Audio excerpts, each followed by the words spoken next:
శ్రీమాత్రే నమ. జయ గురు దత్తాత్రేయ నమ. ఈ వీడియోలో మనం అక్టోబర్ 1వ తారీఖు నుంచి 15వ తారీఖు మధ్యలో జరగబోయే పక్ష ఫలితాలు పరిశీలిద్దాం. ప్రధానంగా ఈ పక్షంలో జరగబోయే మార్పులు ఇంచుమించుగా మనకి ఈ 15 రోజులు కూడా తులారాశి యందు కుజ మరియు బుధ గ్రహాల సంచారం, దీని యొక్క ప్రభావం ముఖ్యంగా మేషరాశి వారి మీద ఎక్కువగా ఉండే అవకాశాలు ఉంటాయి. సహజంగా రాశ్యాధిపతి అయినటువంటి కుజుడు సప్తమ స్థాన సంచారంలో తన శత్రుగ్రహం అయినటువంటి బుధగ్రహంతో కలిసి ఉండడం అన్నది స్వభావసిద్ధంగా సప్తమ భావ ఫలితాలని నాశనం చేయడం జరుగుతూ ఉంటుంది, అంటే పాడు చేయడం జరుగుతూ ఉంటుంది. ముఖ్యంగా ఏదైనా వ్యాపారంలో ఉన్నవాళ్ళు భాగస్థుల మధ్య విభేదాలు రావడం, అలాగే మీ యొక్క వృత్తి వ్యవహారాల్లో మీ యొక్క సబార్డినేట్స్ కానీ మీ కింద పనిచేసే వాళ్ళు కానీ మిమ్మల్ని ఇబ్బంది పెట్టాలనే ఉద్దేశపూర్వకంగా కొన్ని అకౌంట్స్ తారుమారు చేయడం కానీ, అలాగే కొంత విలువైనటువంటి సమాచారాన్ని దాచివేయడం కానీ, ఇతరులకు చేరవేయడం కానీ, మొత్తం మీద వ్యాపార సంస్థలు నిర్వహిస్తున్న వాళ్ళు మీ కింద పనిచేస్తున్నటువంటి అసిస్టెంట్లతో కానీ, అలాగే మీ యొక్క పార్ట్నర్స్తో కానీ చాలా జాగ్రత్తగా వ్యవహరించవలసి ఉంటుంది. ఎస్పెషల్లీ ఆస్తిపరమైన తగాదాల్లో, మామూలుగా స్థిరాస్తి పెద్దల ద్వారా వచ్చే ఆస్తి పంచుకునే విషయంలో అన్నదమ్ముల మధ్య విభేదాలు రావడం జరుగుతూ ఉంటుంది. 99% భార్యాభర్తల మధ్య కూడా ఇటువంటి విభేదాలు, అభిప్రాయ భేదాలు, చికాకులు రావడం జరుగుతూ ఉంటుంది. చాలా సందర్భాల్లో ఇది కోర్టు వరకు ఈ సమస్య తీసుకువెళ్ళడానికి అవకాశాలు ఉంటాయి.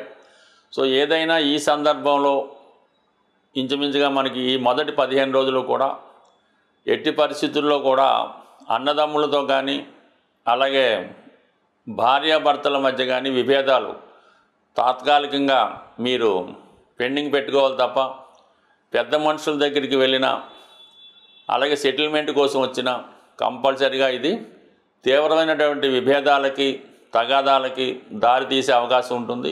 ఇది చాలా జాగ్రత్తగా వ్యవహరించవలసి ఉంటుంది. అలాగే ఎస్పెషల్లీ రుణదాతల నుంచి ఒత్తిడి ఉంటుంది. అలాగే మరి ముఖ్యంగా గురువు కూడా ప్రస్తుతం ఈ సప్తమ భావం మీద దృష్టి పెట్టినప్పటికీ కూడా అది కొంతవరకు ఈ గురువు యొక్క దృష్టి ప్రభావం వల్ల ఏదో ఒక పరిష్కారం దొరుకుతుంది. ఎవరో ఒకరు ఈ సమస్య నుంచి బయటపడవేయడం జరుగుతూ ఉంటుంది. సో ఇది కొంతవరకు మంచిదిగా. ఏదైనా కొత్త వ్యాపారం చేయాలన్నా, కొత్తగా ఏదైనా మొదలెట్టాలన్నా కూడా చాలా జాగ్రత్తగా వ్యవహరించవలసి ఉంటుంది. ఈ కలయిక వల్ల ముఖ్యంగా విభేదాలు అన్నవి రాకుండా చూసుకోవాలి. అయితే చాలా వరకు 6వ స్థానంలో సంచరిస్తున్నటువంటి రవిగ్రహం, ఇది చాలా వరకు ఎంత గొప్ప విషయాన్నైనా అది సులభంగా పరిష్కరించుకుంటారు. అటు కోర్టు సమస్యలు కానీ, పోలీస్ స్టేషన్లు, పెద్ద మనుషుల మధ్య ఉన్నటువంటి రాజీ మార్గంలోకి వెళ్ళినా కంపల్సరీగా విజయం అన్నది మీకే వస్తుంది. అంటే సాధారణంగా మేషరాశి వారు ఎప్పుడు స్ట్రైట్ ఫార్వర్డ్గానే వెళ్తుంటారు.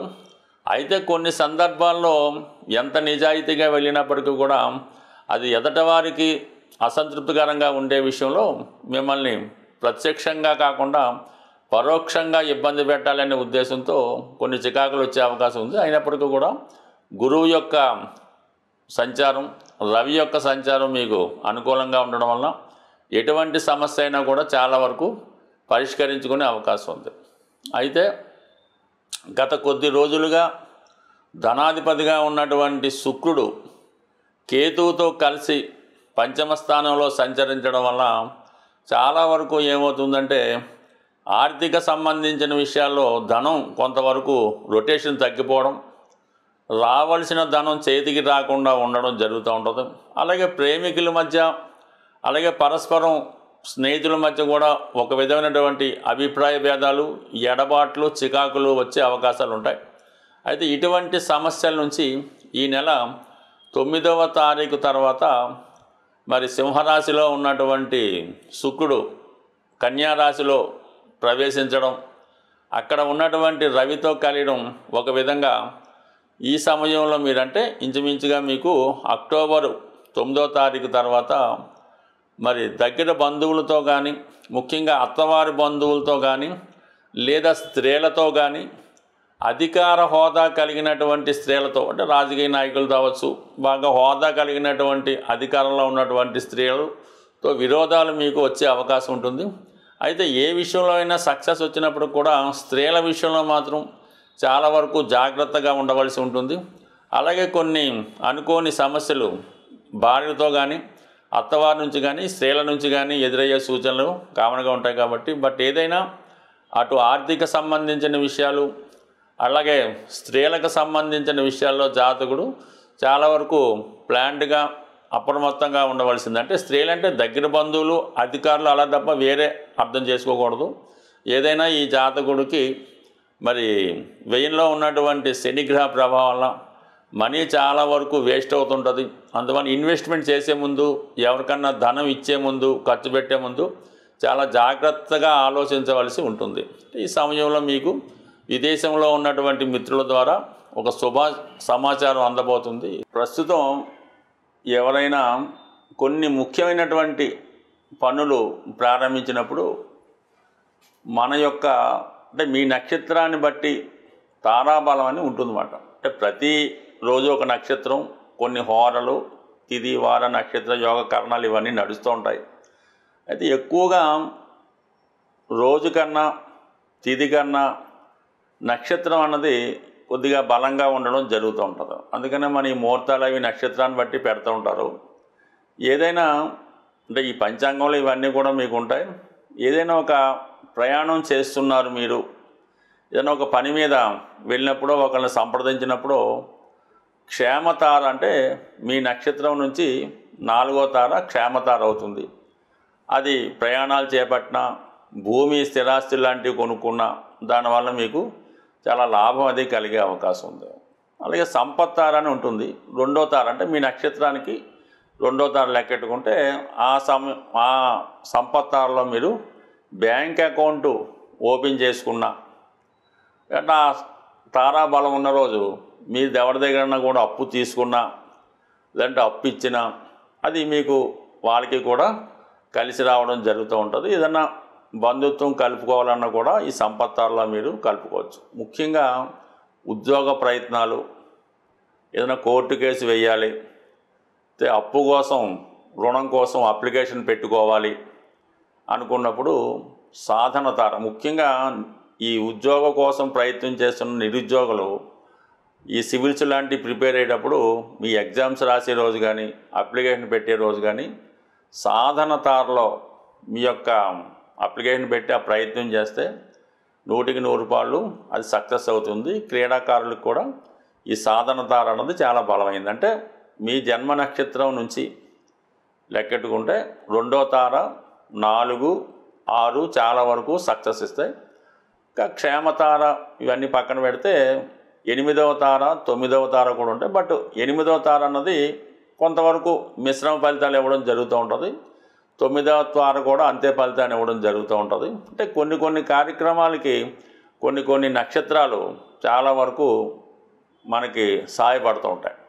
ఏదైనా సక్సెస్ రావాలంటే మీరు కొన్ని నక్షత్రాల్లో ప్రారంభించాలి. ముఖ్యంగా పునర్వసు, స్వాతి, శ్రవణం, ధనిష్ట ఇవన్నీ కూడా చర నక్షత్రాలు అంటారు వీటిని. ఈ చర నక్షత్రాల్లో మీరు ఒక గృహప్రవేశం చేసిన, ఒక ఉద్యోగంలో చేరిన, ఒక యంత్రం, వాహనం లాంటిది కొన్నా అవి చాలా వరకు సక్సెస్ఫుల్గా ముందుకి వెళతూ ఉంటాయి. అంటే కొన్ని నక్షత్రాలు తారాబలం లేకపోయినా ఆ నక్షత్రాల్లో మనం పని ప్రారంభించుకుంటే ఆ పని సక్సెస్ఫుల్గా ముందుకు వెళ్తుంటాయి. అలాగే కొన్ని ఈ మృగశిర, అనురాధ, ఈ రేవతి ఇలాంటి నక్షత్రాల్లో కూడా మనం ప్రారంభించినప్పుడు అవి చాలా స్మూత్గా, హ్యాపీగా ముందుకు వెళ్తుంటాయి. అయితే ముఖ్యంగా ఈ దైవానికి సంబంధించినటువంటి ధార్మిక కార్యక్రమాలు, యజ్ఞ యాగాదులు, అలాగే భగవంతుడికి తొందరగా మన విన్నపం చేరాలనుకుంటే విశాఖ, కృత్తిక ఈ 2 నక్షత్రాలకి అగ్నిదేవుడు ఆధిపత్యం వహిస్తూ ఉంటాడు. ఈ నక్షత్రాల్లో మీరు దైవ కార్యక్రమాలు, యజ్ఞ యాగాది హోమాలు చేసినప్పుడు ఆ ఫలితం మీకు తొందరగా రావడానికి కారణం అవుతూ ఉంటుంది. అయితే దీనికి కొద్దిగా పరిజ్ఞానం కూడా అవసరం ఉంటాయి. అలాగే మనం దైనందిన జీవితంలో ఈ హోరలు, అలాగే కామన్గా ఈ నక్షత్రాలు, ఈ ముహూర్తాలు ఇవి చూసుకున్నప్పుడు కొద్ది వరకు మన ప్రయత్నానికి అవి సహకరించి మన సక్సెస్కి కారణం అవుతూ ఉంటుంది. స్వస్తి.